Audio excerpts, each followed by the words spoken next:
నాయకులు ఇచ్చినటువంటి కంప్లైంట్ మీద రిజిస్టర్ చేసిన కేసులో నన్ను పోలీసు వారు విచారణకు రమ్మనగా నేను ప్రత్యేకంగా గుంటూరు నుంచి విచారణకు రావటం జరిగింది. 2 గంటల సేపు నన్ను విచారించారు. ఆ తర్వాత పులివెందుల పోలీస్ స్టేషన్లో మరో కేసు రిజిస్టర్ చేశారు. ఇక్కడ నుంచి నేను మళ్ళా పులివెందుల పోలీస్ స్టేషన్కి వెళ్ళి అక్కడ హాజరై ఆ విచారణలో కూడా పాల్గొంటాను.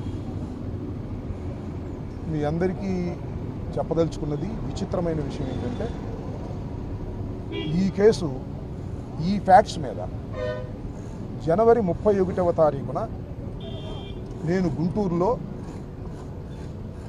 గోరంట్లలో చంద్రబాబు నాయుడు గారిని దూషించానని కేసు పెట్టారు. ఇక్కడ కూడా అదే. ఈ కేసు ఆల్రెడీ నల్లపాడు పోలీస్ స్టేషన్లో రిజిస్టర్ చేశారు. నన్ను అరెస్ట్ చేశారు. నన్ను రిమాండ్కి పంపించారు. 18 రోజుల పాటు నేను రాజమండ్రి సెంట్రల్ జైల్లో ఉన్నాను. సేమ్ కేసు ఇది కూడా. ఆ ఫ్యాక్ట్స్, కొత్త ఫ్యాక్ట్స్ ఏమీ లేదు. కొత్త నేరం ఏమి నేను చేసినట్టుగా వాళ్ళు చెప్పడం లేదు. మీకు ఇంకొక విచిత్రమైనది చెప్తా. 36 కేసులు ఇంతకుముందు రిజిస్టర్ చేశారు. Same facts. 31వ తారీఖున నారా చంద్రబాబు నాయుడు గారిని అంబటి రాంబాబు తిట్టాడు. 36 కేసులు, 18 రోజులు జైలు, మళ్ళా 2 కేసులు. ఇక్కడ వేంపల్లి పోలీస్ స్టేషన్లో కేసు, పులివెందుల్లో ఒక కేసు. చట్ట ప్రకారం ఇది వ్యతిరేకం. ఒక నేరం మీద, ఒక నేరం చేసి ఉంటే ఒక నేరం మీద మల్టిపుల్ కేసెస్ పెట్టకూడదు. ఇది న్యాయస్థానాల తీర్పు ప్రకారం అయినా పెట్టారు. ఎందుకు పెట్టారు? లోకేష్ బాబు గారు ఆదేశాలు, చంద్రబాబు నాయుడు గారు ఆదేశాలు. అంబటి రాంబాబుని వేధించాలి, అంబటి రాంబాబుని తిప్పాలి అనేటువంటి ఒక కక్షపూరితమైనటువంటి వాతావరణంలో ఈ రకమైన కేసులన్నీ పెట్టి మమ్మల్ని ఇబ్బంది పెట్టాలని చూస్తున్నారు. నన్నే కాదు, ఇవాళ చిత్తూరులో పూడి శ్రీహరి, మా జనరల్ సెక్రటరీ, మీడియా చూస్తుంటాడు. ఆయన కూడా చంద్రబాబు నాయుడు గారి మీద ఏదో ఒక పోస్ట్ పెట్టాడని ఒకసారి అరెస్ట్ చేశారు. అరెస్ట్ చేస్తే కోర్టు వారు బెయిల్ ఇచ్చారు. మళ్ళీ హైకోర్టుకి వెళ్ళారు. హైకోర్టు వారు బెయిల్ని సస్పెండ్ చేశారు. మళ్ళీ ఇప్పుడు అరెస్ట్ చేశారు. మళ్ళీ బెయిల్ ఇచ్చారు ఇంతకుముందే చిత్తూరు కోర్టు. మళ్ళీ అరెస్ట్ చేయడానికి సిద్ధంగా ఉన్నారు. అంటే ఏంది నాకు అర్థం కాల. ఒకటి. రెండవది, సజ్జల భార్గవరెడ్డి సోషల్ మీడియా చూసినటువంటి వ్యక్తి. ఆయన మీద కేసులు పెట్టారు. పోలీస్ స్టేషన్కి తిప్పుతున్నారు. ఇన్వెస్టిగేషన్ పేరు మీద ప్రశ్నలు అడుగుతారు. పిచ్చి ప్రశ్నలు, అన్ని పిచ్చి ప్రశ్నలే అడుగుతారు. గంటల తరబడి కూర్చోబెడతారు. అంటే మేము ఒత్తిడికి గురవ్వాలి, మేము భయపడాలి. మేము భయపడతామా? మేము భయపడతామా అని అడుగుతా ఉన్నా. రాజశేఖర్ రెడ్డి వారసులం, జగన్మోహన్ రెడ్డి వెంట నడుస్తున్న వాళ్ళం. ఇలాంటి ఉడత ఊపులకు భయపడటానికి నేను కానీ, భార్గవరెడ్డి కానీ, మా సోషల్ మీడియా యాక్టివిస్టులు కానీ, మా కార్యకర్తలు కానీ సిద్ధంగా లేరు. గుర్తుపెట్టుకో చంద్రబాబు నాయుడు గారు, లోకేష్ గారు అని ఈ సందర్భంగా చెప్పదలుచుకున్నా. ఏందండి నా తెలియగెడతాను. ఆంధ్రజ్యోతి రాధాకృష్ణ మమ్మల్ని ఇష్టం వచ్చినట్టుగా తిడితే ఏం తిట్టాడు తెలుసుగా మీకు? జగన్మోహన్ రెడ్డి గారు చెప్తేనంట, మా భార్యలను చెల్లెళ్ళుగా భావించి వారికి పెళ్లి సంబంధాలు చూస్తామని చెప్పాడు టీవీలో. దాని మీద 175 పోలీస్ స్టేషన్స్లో మేము కంప్లైంట్ ఇచ్చాం. కేసు రిజిస్టర్ చేశారా? చేయరు. మా మీద అయితే అనకపోయినా కేసులు రిజిస్టర్ చేస్తారు, పోలీస్ స్టేషన్లకు తిప్పుతారు. తెలుగుదేశం నాయకులు ఎంతమంది జగన్మోహన్ రెడ్డి గారిని రోజు దూషిస్తున్నారు. ఒక్కడి మీద కేసు పెట్టారా? పెట్టరు. మా మీద మాత్రం కేసులు పెడతారు, తిప్పుతారు. మమ్మల్ని భయపెట్టాలని చూస్తారు. మేము భయపడతామా?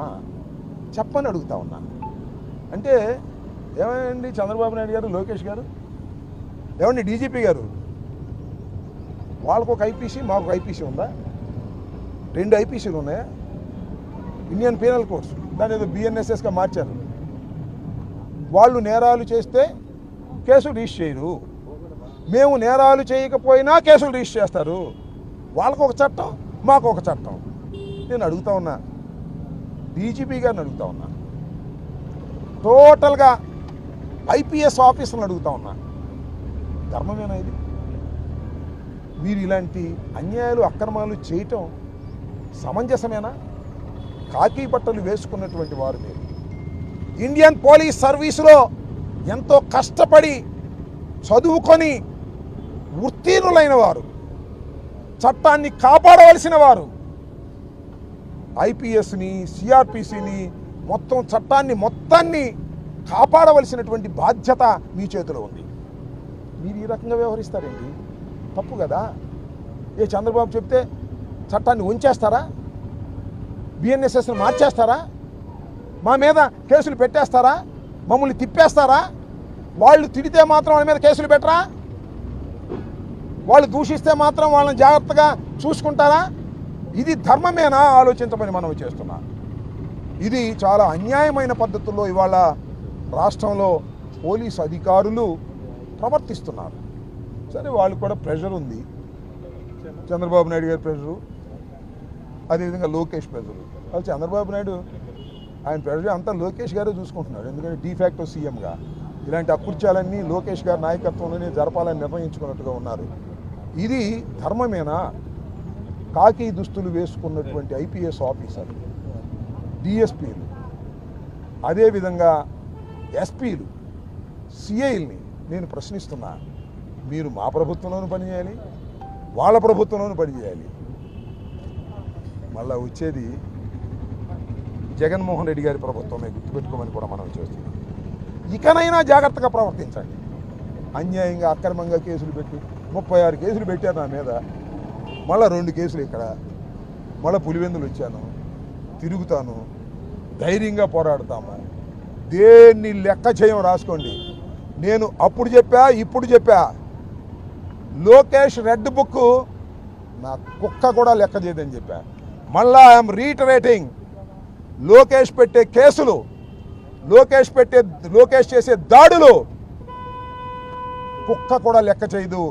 ధైర్యంగా పోరాడతాం, అవసరమైతే ప్రాణాలకు తెగించి పోరాడతాం. గుర్తుపెట్టుకోండి, వైఎస్ఆర్ కాంగ్రెస్ పార్టీ కార్యకర్తలందరూ కూడా రాటు తేలుతున్నారు. అవసరమైతే జైళ్లు నింపేస్తాం. గుర్తుపెట్టుకోమని మనం చేస్తున్నాం. కేసులు పెడితే న్యాయస్థానాల్లో ఎదుర్కొంటాం, ధైర్యంగా ముందుకు సాగుతాం. ఇలాంటి పిచ్చి పిచ్చి వేషాలు వేసి వైఎస్ఆర్ కాంగ్రెస్ పార్టీ కార్యకర్తల్ని అణచాలని, భయపెట్టాలని ప్రయత్నం చేసేటటువంటి ఈ కూటమి ప్రభుత్వం బుద్ధి తెచ్చుకోండి. ఇకనైనా ఇంకా 3 సంవత్సరాలు మీరు పరిపాలించాలి, భగవంతుడు దయతలిస్తే.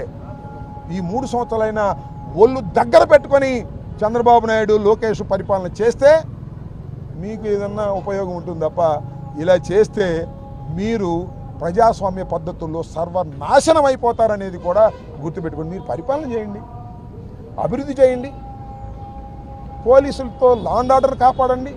అక్కడెక్కడ విలేకరుని చంపేశారు పాప, ఆంధ్రజ్యోతి విలేకరుని, రౌడీ షీటరు, దాన్ని ఆపలేకపోయారు.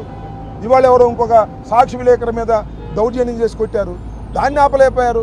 పోలీసులందరూ నేరాలని ఆపడానికో, నేరం చేసిన వాళ్ళని శిక్షించడానికో లేరు. వైసీపీని అనచాలంతే. చంద్రబాబు నాయుడు గారిని ఎవరన్నా ఏదైనా విమర్శిస్తే వాళ్ళని అనచాలి, మా నాయకులందరూ లోపల పెట్టాలి. ఇలాంటి దుర్మార్గమైన ఆలోచనలోనే పోలీసులను ఉపయోగించుకుంటున్నారు. ఇది సమంజసం కాదు, గుర్తుపెట్టుకోమని కూడా మనవి చేస్తున్నా. పోలీసు అధికారులు కూడా సవినయంగా మనవి చేస్తున్నా.